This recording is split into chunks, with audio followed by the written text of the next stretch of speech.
it was just this little like 2-room in this Victorian home, and I would leave for the day, and I'd go to work and come home, and I'd find all the blinds, and there were these huge big windows with heavy blinds were all down, and I know I put them up, and this kept happening.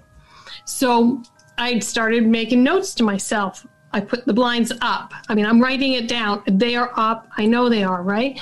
I'd come home and they're down again. So I approached the landlord and I said, hey, so you've been in my apartment. I mean, I'm not believing paranormal for anything. I mean, I'm just, like I said, not on my radar. So she goes, no. So anyways, I'd come home and I keep finding things like that happening. I had an old fan that was from my parents' basement. It was like, God, the thing must have weighed 20 pounds. It was small, but it was like heavy metal. Yeah. And I don't like fans, but I got it there because I didn't have an air conditioner. And I figured, well, someday I might use it. Never plugged it in. I came home one day and the fan was plugged in, dragged up to the bed, and the sheets were blowing like crazy, like I don't even know how you could fix it to make the sheets blow like that. It was something out of a cartoon. And I was like getting really upset because, and I approached the lady and I said, hey, if you want me out of there, I'll leave. Right? She's like, damn it, I'm trying to raise this rent. You don't have to go to all this work. Yeah. I said, you want me out? I'll go. I was quiet. I was by myself, but hey, who knows? Yeah. So, and she goes, no. But I'm telling, I'm convinced it's her. I'm not buying this paranormal stuff. So at night, I had a steam radiator, and at night, the steam radiator would turn off. Now I know she doesn't have a lot of money, so I'm thinking she turned the heat off on me. And it was so cold. I could see the fog when you breathe. Yeah, your breath. Yeah. So I approached her about that as well. Well, it happened many nights until one night I woke up because I did feel something looking at me, and I looked, and right just maybe 3.5 feet from my bed is a full-on apparition just standing there. And my first thought is, oh crap, it wasn't her. I yelled at this. I was so mad at this lady. Yeah. And it was this guy. I'm like, oh. So the apparition was of a man? Yeah, it was of a man. It was black, and it was just kind of standing there shrugged. And he looked, and I could just feel he looked so sad. He looked like... Did he communicate with you? Did he what? Did he communicate with you? No.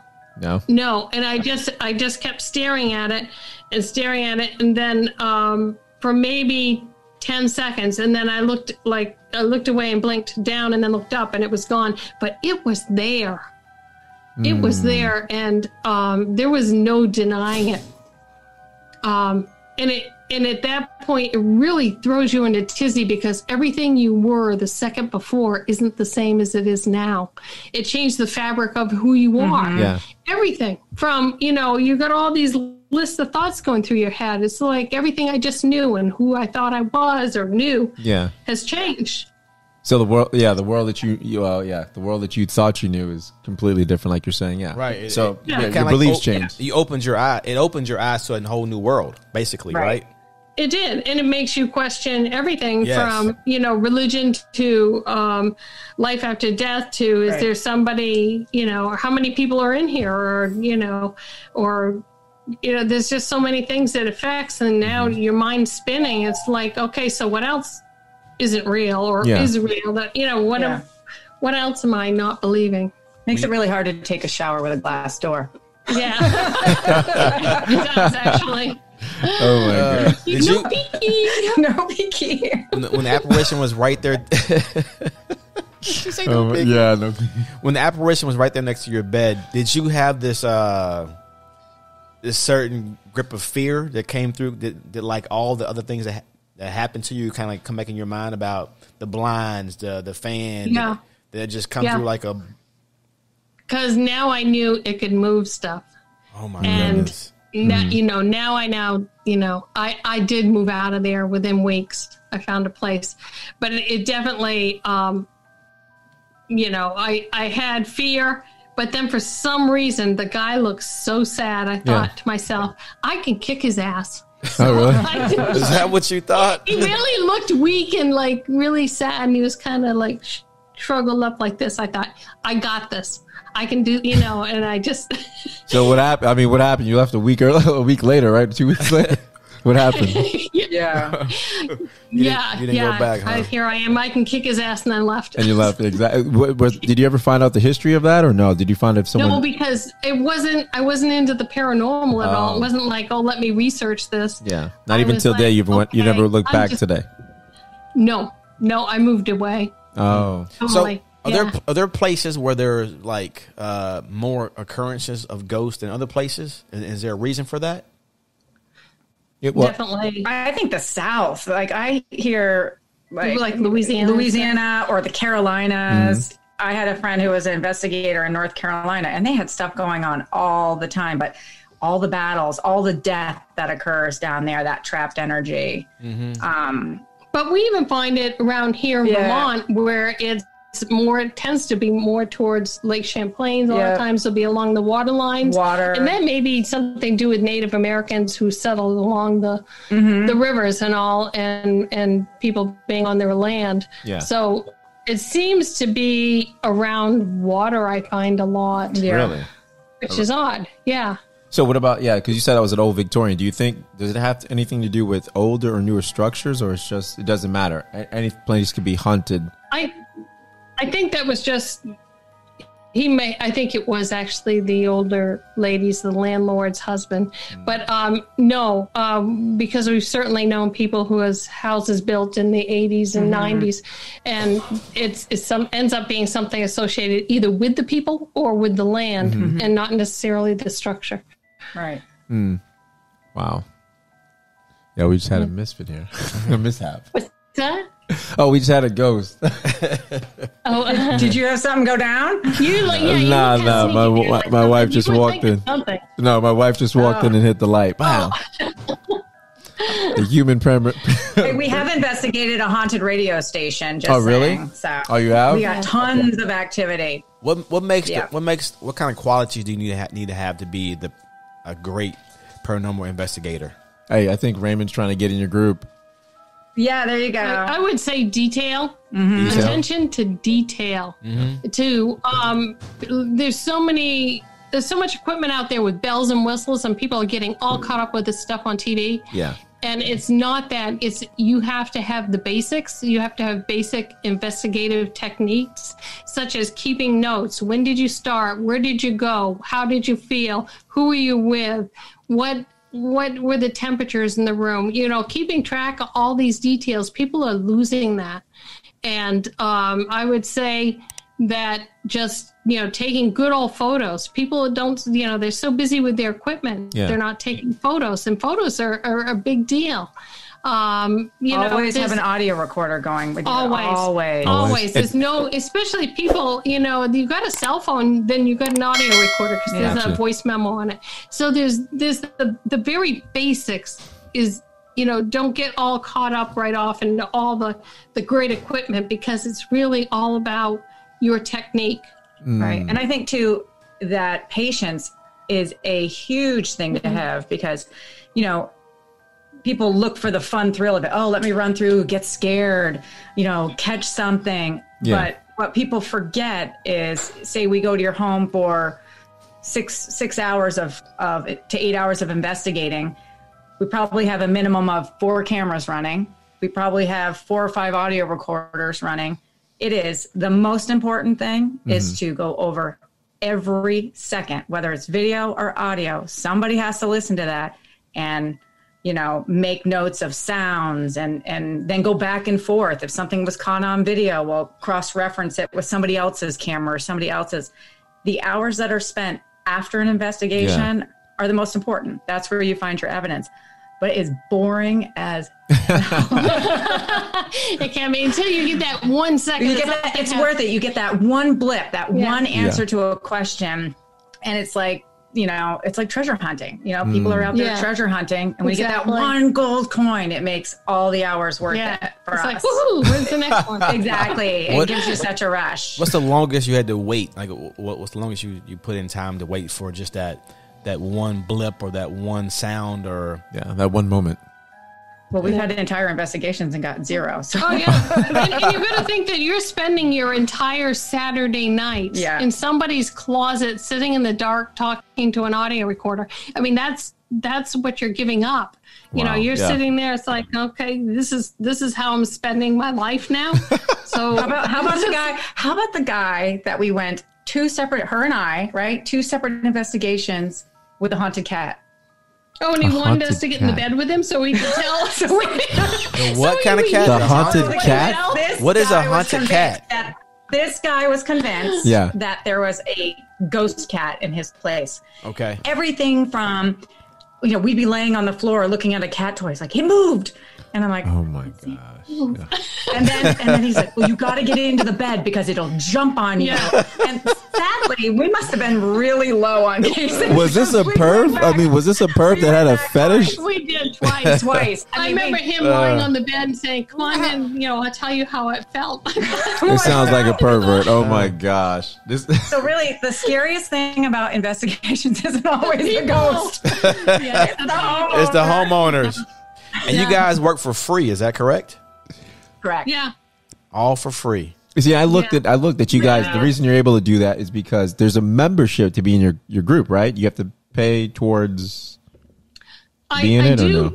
I do ask people to chip in a certain amount every month because we carry insurance. You can. Because in this day and age, I don't want anybody, they'll sue you for, anything. Exactly. Yeah. Ever since you got here, I've been like mentally disturbed and can't work. Yeah, you tripped over my grandma's Ming Dynasty vase or something like that. Or they go down, they fall over our cords and go down the stairs. Yeah. So this insurance and his website's fees, because I, use a better website, I think, I'd rather pay a little and get, help when I need it. Yeah.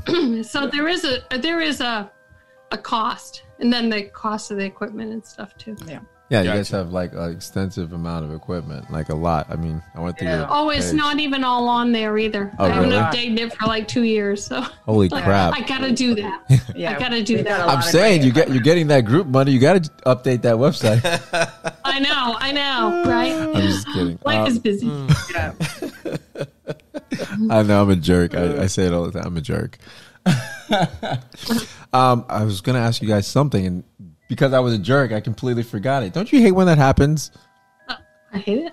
It was something I was going to ask. It was really good. Was it about ghosts? Of course. that was pretty good. At this point, we know each other. You can ask us about anything. I know, right? That was pretty good. That was actually pretty good. Well, I have a question then, since she's working on his question. Wait, I had it. You had it. There was something that Betty was saying. What were they just saying a moment ago? She was talking about just now? Yeah, well, not about the website stuff. Ghosts. Dues, insurance. Oh, okay. There we go. Yeah. Hey. We're talking about the people that part of the group. the weirdos, the pervs that have the fetish, the guy with the cat. Oh. Okay. Oh, he was not a perv. He was a very nice guy. I just think his medication was off. Oh, he's an old guy. Are you pulling? He was a nice guy. No. I was gonna say, do you ever find that the people that contact you, some of them just contact you to, almost pull a wool over your eyes, or they're just trying to, test you? I think there's people out there who watch a lot of TV. Yeah. And they are just waiting for the next noise in the house. Yeah. And then they build on that, and then they watch more TV, and they even might start audio recording on their own, which is a bad idea. I think there's definitely people out there that are we get a lot of requests in the middle of the night, and when something comes in at 3 a.m., it's probably not, you're going to respond. You're going to respond to it, and they're never going to hear, you're never going to hear back. You write it, it's like, what time this came in. They were. And there's this. How did he even find your information 3 o'clock in the morning? But why is it a bad day to record on your own? Though? Oh, the other, couple things. Back in the day, when the Ghost Hunter show was on all the time, people would be like, "Oh, go to their website," and because we are affiliated with them, it gets circumvented right to us if the claim comes in from Vermont. But there's a lot of wackadoos out there, you know. It brings out the crazy without a doubt. Does. And we just got one. Remember the one we just got? This person was 100% convinced that their mustard bottle was haunted. What? In the fridge. The fridge. The mustard, condiments? Why? Mustard, why is that? Like yellow mustard, like ketchup. Whatever. Wow. Ketchup's companion. Yeah. Wow, that's... And the sad part is she just got that. I actually took time and responded to the email. She just got that joke. Well, let's let it. On that case. Yeah. I know. Yeah. We're like, does it make loud noises when you squeeze it hard enough? Hey. Oh my God. We get some wackadoo ones. The stuff that hits my computer. Yeah. I just should save it all, and we should have a log or a book. You guys should have like a know. YouTube where you go over the craziest things that you get, the crazy requests, and just go through the email. So you guys don't post Nice. You don't post your sounds that you find and the things you find for like We're a lot of kind it's of careful residential. because it's I know most residential. of it. If it's a public thing, yes, but if it's client information, we don't post anything about it unless it's give permission. But we don't like to put client stuff out there. Yeah.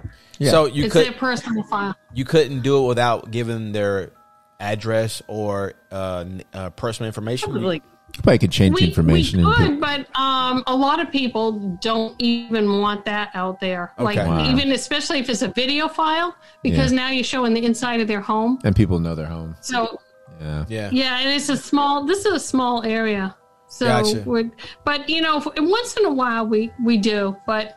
You know, it's on our Facebook. All that kind of stuff is on our Facebook. We have a large Facebook following. Yeah. And what is your Facebook? What is your Facebook page again, so people can go to it? What Paranormal Investigators of New England. There we go. Okay. And like when we did the battleship and people were getting, you know, Gettysburg, all that little stuff we were getting went right to the Facebook page. Yeah, that's the fun area where we post all kinds of crazy stuff and and news articles, and the website's pretty serious. Yeah. Oh, the website. We just got back from Gettysburg not too long ago. That was amazing. There's no like mustard on there or cats on there at all. No. We should have like the crazy files, like the stuff that's come in. You should. Cases we should not have gone on or don't take. Yeah. That would Things that were a really bad idea. Yeah, bad idea. The best, I remember one case came in. I take a lot of I'm the case manager, so I do the interviews. And I remember one of the claims, you know, food is coming out of shelves, packages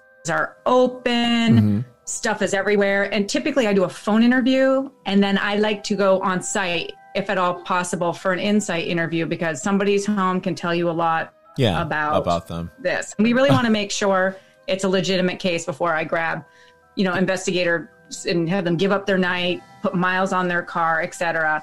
And the moment I walk in this house, it was like marijuana palooza everywhere. Wow. I'm like, well, no wonder the food's out in a mess. They were on that. I'm like, you don't have a ghost. You're high as a kite and eating everything in the kitchen. So that was a no-go on that one for me. I'm like, no. Oh my gosh. I know you've been on hundreds of cases as far as for the paranormal, but and you told me you've seen the apparition and you've seen ghosts yourself, but how many ghosts have you actually seen though? Very few ghosts. That is so rare. Other investigators have seen apparitions, but it's few and far between. But there's other little, you know, there's other data and stuff that we capture. And just to let you know, we do also UFO. I saw that. And Bigfoot if the requests come in. I saw. How's that been? How's the UFO or the Bigfoot been? Have you guys gotten close to the squash? The squash? Have you guys gotten close to him? Squash, the big guy. Yeah. Well, we've done some expeditions. We had one case that was both paranormal and cryptozoology. Yeah, that was a good one. And definitely, I never saw the squatch, but saw the lean-tos and found the footprints. Oh, really? You know how they make the kind of a lean-to type thing? I don't even know what that is. What's that? Yeah, they call them tree structures. Oh, okay. Gotcha. Yeah. Yeah, they're kind of thrown together, but it's like big branches that that a human could move. Actually, Gotcha. That a human can move by himself. I went on vacation. I went in Blue Ridge, Georgia. And we went to a Bigfoot museum. Oh, really? Mm-hmm. Oh, that's very cool. I was gonna say, did you guys? You guys are in Florida, right? Yeah, we're in Florida. We're in Florida. Yeah, they got some spots in Florida. I've seen that. The Everglades is loaded with skunk ape. What's skunky? It's called skunk ape. Oh, and that's their version of Bigfoot. Oh, Sasquatch. Is it? Yeah. Did you guys use the bat on the tree? Yeah. You did, right? A stick. Who made the whale? Who made the whale for the Bigfoot? I watch this stuff, man. I watch it. The whale? The last you gotta one make a noise. Did, recently, a couple months ago, we brought along an expert who actually could do the yell. Oh, the calls. The call. I did have one on my phone, but it was like so lame. Yeah. So we brought along an expert who could really belt it out. Oh, gotcha. In the museum, the museum, they had that. They had the you put the headphones on, and they had the recordings of the noise of the noise of Sasquatch. Oh, yeah. So, yeah, I want to get out to Northern California and check out that whole Willow Creek area where he's known to be present. They have a great museum out there as well. Gotcha. And on a side note, I am a newly appointed BFRO Bigfoot investigator. So I'm just now in the BFRO world. So congratulations. Learning the techniques. Yeah, Yes. I got to keep it crazy. Going from ghosts to Bigfoot. My husband's thrilled. I know. He actually would like me to do something that actually earns money once in a while. That is funny. Hey, the passion always pays. Regardless, it pays the soul, right? The passion, anything you're passionate about. Yeah, trust me, we that's know. Right. Because our wives, makes for great dinner conversations after a couple glasses of wine. What were you gonna say? You were to say something, weren't you? No. Oh, I was gonna. The UFOs. Have you guys caught anything with the UFO tracking?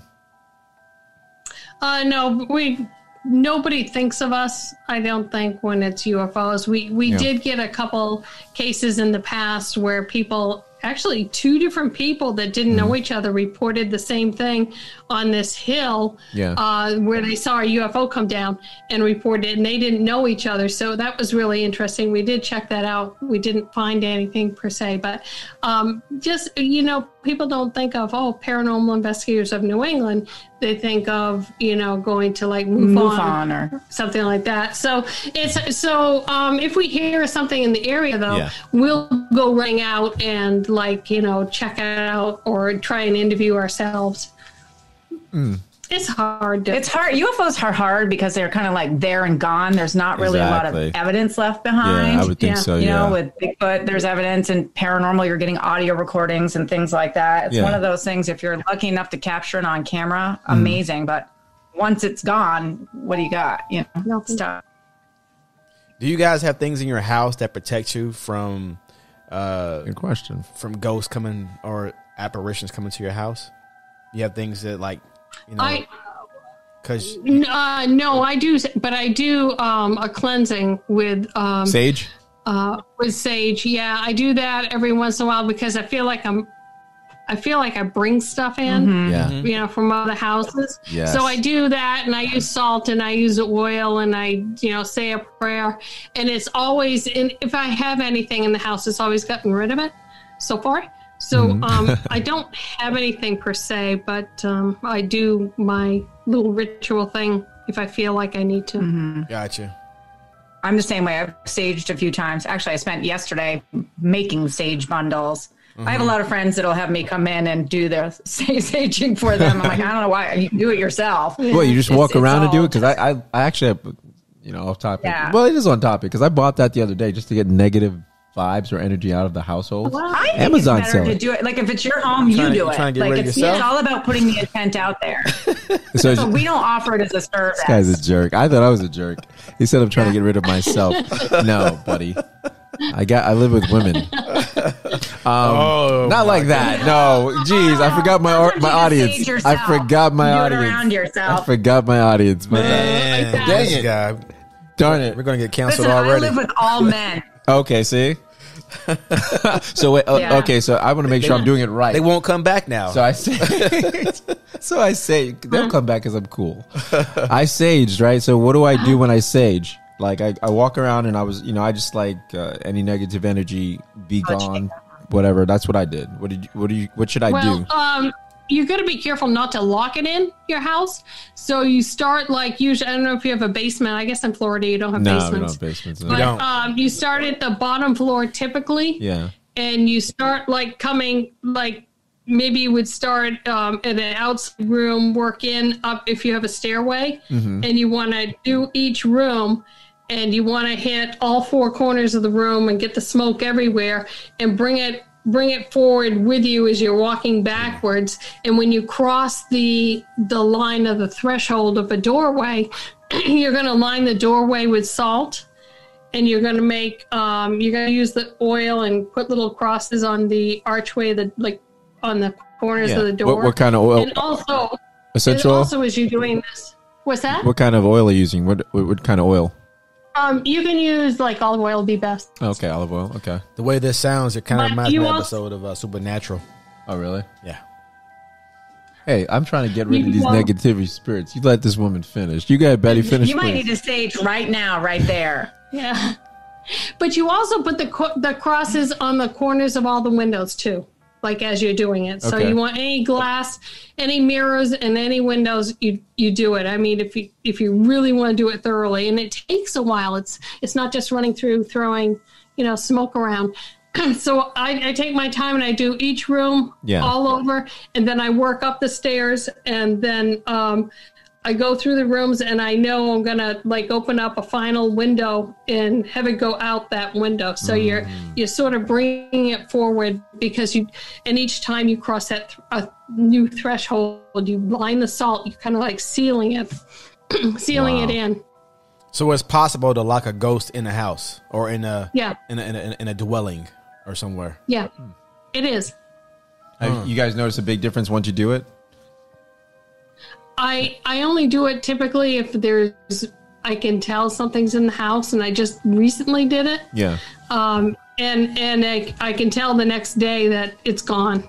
So yeah, I can. I don't know if you can. You do a way more thorough saging than I do. I've done it a few times, and I don't get involved with the salt or the oil. Yeah. But I do start in my home, the most bottom corner. And I just work my way, from the basement to the first floor. And same thing. I've already pre-opened a window upstairs. When I get to the second floor, I go out that window. But the whole time as I go, which she would be doing the same, say things like only, love, light, and happiness in this home. Only good energy. All negative energy, not welcome. So you're just kind of putting the intent out there. Yeah. It's probably 75% for your own brain. It makes you feel good. But I do believe clearing the energy is positive. I'm going to go help a friend out this weekend, new business space, and she wants the business to start with a clean energy. And I'm going to do something very similar to that, just saying, only, good positive energy forward. It will be a success for her, that kind of thing. And sometimes it's more, like I said, it's up here a little bit, but that's everything. That's, But you can also say that you want family members to stay if they want to be there, because a lot of people are like, well, I want to sage, but I don't want Uncle Joe to go. Yeah. Correct. So you could say, only, family members and anybody, with good, friends or family that are not everybody wants the spirit gone. Some people want certain energy around them. Gotcha. So like, let's say, for instance, if you sage, let's say you want to sage because you can just tell the home environment is toxic. So that's what you would sage for, because you can tell something is adding, like maybe whether your child or your kids are having more mood swings than normal. You would use it. That is actually exactly when I would sage my, after certain investigations that I felt I didn't like the energy in the house. But when I felt the family dynamics, you guys, do you have teenagers? Yeah. They can really raise hell with the dynamics of a house. Yes. So sometimes when I felt like the energy of the house got a little like, this just sucks, I'll go through and just do a sage just to clear the energy. Does it help? There's no proof, but it makes me feel better.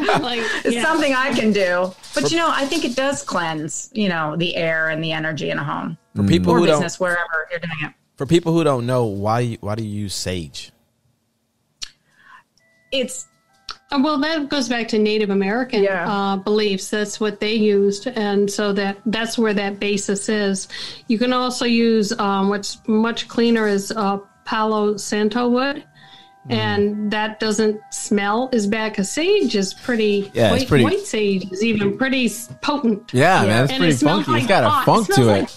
Yeah, it does. Yeah. So I use the wood you can buy, and that smells good. Yeah. Yeah, and that you kind of order online because you can't find it. I don't know as if they have it in the growing in the U.S., online. But you order it online. It's much cleaner. It doesn't leave as many ashes and. Doesn't smell as much, and it works. Yeah, and the sage I made the other day, I add rosemary and lavender to it. So, I add other herbs so it won't smell so much like a party.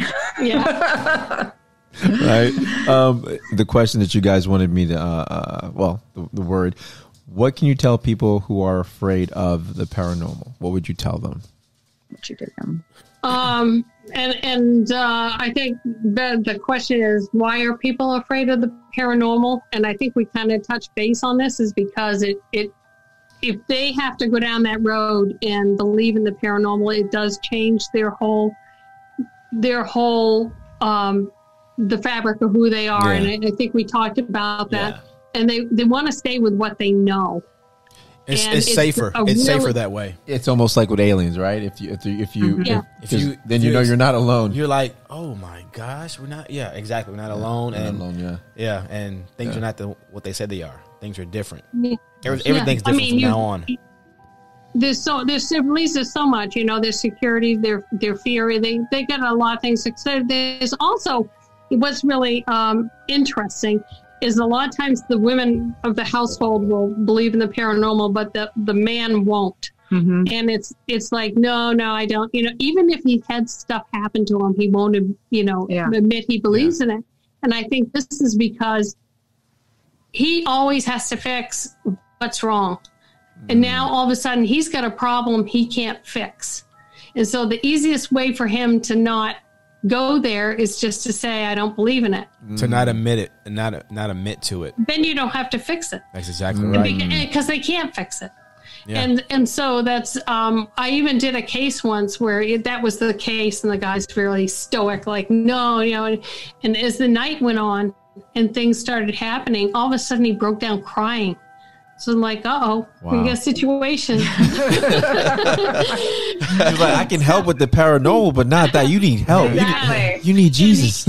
And he just let it out. And he did believe it. He just didn't know, what to do. So that's also, and the paranormal is a big abstract concept too, for people who are very, scientific. Logical thinkers. Yeah. That's a big pull for them too. So it's harder for some others. Yeah. Gotcha. Yeah, I love the fact that you guys use science and you can actually prove that you see. You say apparitions. Is that because you don't? Is that a better word for ghosts? Apparitions. Well, an apparition is when a spirit, the spirit energy manifests itself into a form, whether it's a human form or a black shadow or an orb, see through, something like that. To us, to capture that would be the Holy Grail. It is so hard to do. Usually, we've experienced things like shadow figures, but usually the camera's pointing the other direction, or it happened so fast we didn't catch it. But that is something that it would be very rare in a case. And the other thing is homeowners will give us this list of items that happen in their home. I see black shadows. I see this. I see that. They also live in their home 24/7, 7 days a week for years and years and years. When we come in, we're getting a little snapshot, 6 hours, 8 hours, maybe 1 or 2 times we've investigated their home. And it's a little bit of a needle in the haystack for us to capture it. That's why we make no guarantees. If we capture anything, we will 100% share it with them, give them copies of it. We provide reports, all that. But because we're in the home so little, Right. And the other part that is tough is here we come in, completely different energies. Mm-hmm. We're moving equipment around. We're doing, these funny little things, EVP sessions. We're asking questions in the air. And sometimes I wonder if our energy doesn't maybe scare it away, or it's watching us. It's watching us, It's entertained now. Exactly. And it's funny because we've had homeowners literally go, it's like when you go to the doctor, your symptoms totally disappear when you go. Exactly. Like, the moment you get here, it stops. Exactly. Like, yeah, it happens. It happens. On what you just said there, you said your energy comes in and it may repel them. And you know how you said you use sage to repel them. Is there something that may attract ghosts? So we personally never sage anybody's home. That's something that we will advise people afterwards. When we come in, for an investigation, we're actually trying to open ourselves up to having that experience. And how do you think we would try to bring them in? I mean, obviously with EVP. Well, yeah, the whole thing is for us to communicate with them without antagonizing them. But we lay out, okay, what is this thing, if it's there, capable of doing? So you have to find out what is it capable of. Maybe it can't talk into your audio recorder. Maybe it can't move anything. Maybe it can touch a flashlight. You got to find out where it's at without any knowledge of what it can do or what it's made up of. So the whole thing is just trying to lay out all the tools to communicate and see what it chooses. Gotcha. And then you start going in that direction. So you just keep trying to narrow it down. And as you interview clients, for example, if it's a child spirit that they believe's on the property, we're going to tackle that investigation completely different than if they believe it's a Civil War soldier or a whatever, that the claims are. So we're going to have different techniques based on, the research of the property, the multiple interviews that we've done with clients. And so that will guide us on how we're going to try to communicate. I mean, you just did one recently where you played 50s music, right? Oh, yeah. The clients said that they were playing, like, blasting 50s music. Uh-huh. And they saw 4 ghosts dancing, like black mist dancing. Wow. So, so like, well, I want to see ghosts dancing. So when we came in, we split up into 2 teams and played music and blasted to see if we could get that. Because, like, maybe that's what they tune into. That's where they're at. So we didn't get anything on it, but you kind of just roll with whatever you're being presented with. Yeah, which makes it. What's the furthest you guys would travel for an investigation or have traveled? Gettysburg, it wasn't a client. Was sort of that was like a fun road We do trip. A lot of fun stuff like Bobby Mackey's or I would say Asylum. Southern Vermont, and then we go into New York, upstate New York. Mm-hmm. So that New Hampshire, 2 to 3 hours is probably about. But especially winter. We're part of the TAPS family network. Yeah.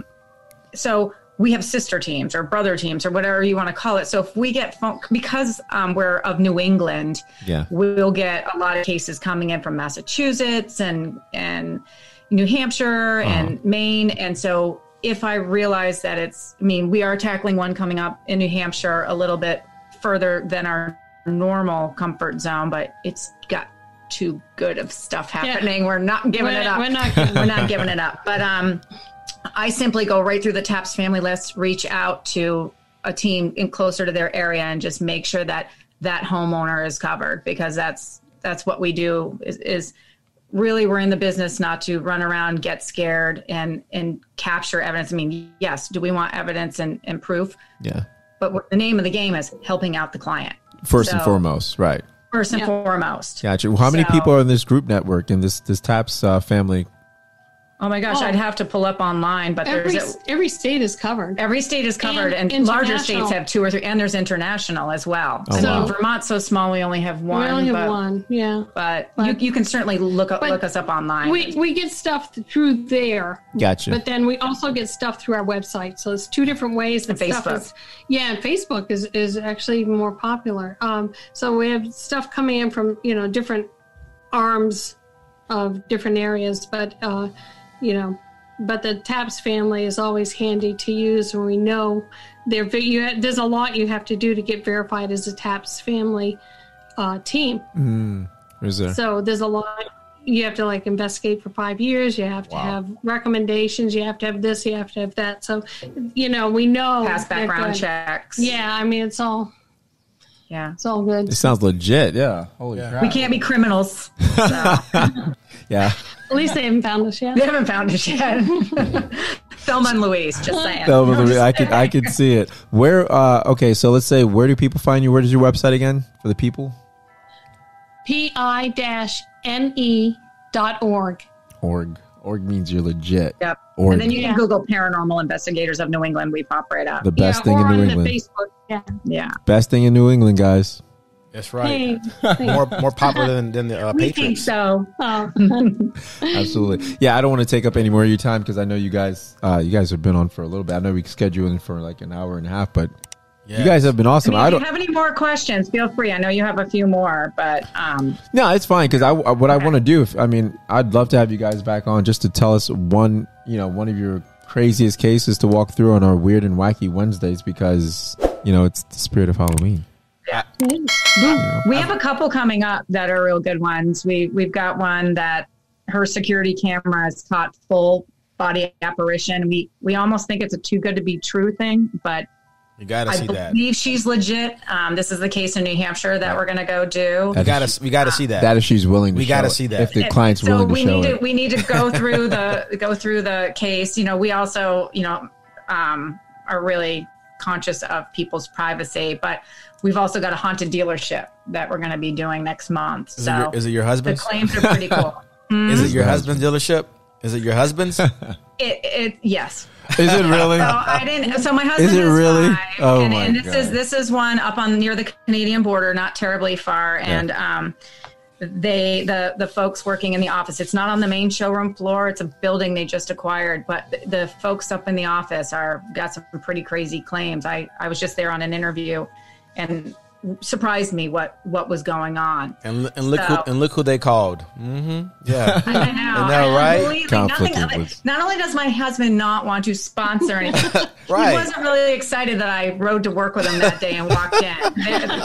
He was like, guys, this is my wife. She's coming. God. Yeah. So can I ask you guys some. I would have said. Exactly. I definitely pulled out the tinfoil. I would have said that. I would with the sage. Yeah. So we've got some good ones coming up for sure. Are you going to say what? I would have told the guys, hey, I got the hookup on this. We can figure this out. I got my wife to come in here. I would have been excited for you. I would have been really happy. Dude, it must have been like the most quiet drive. I mean, yeah, he's so used to it now. I mean, 10 years in, he's used to it. So. Don't embarrass me. I know. Just don't tell him you believe in this stuff. Oh, God.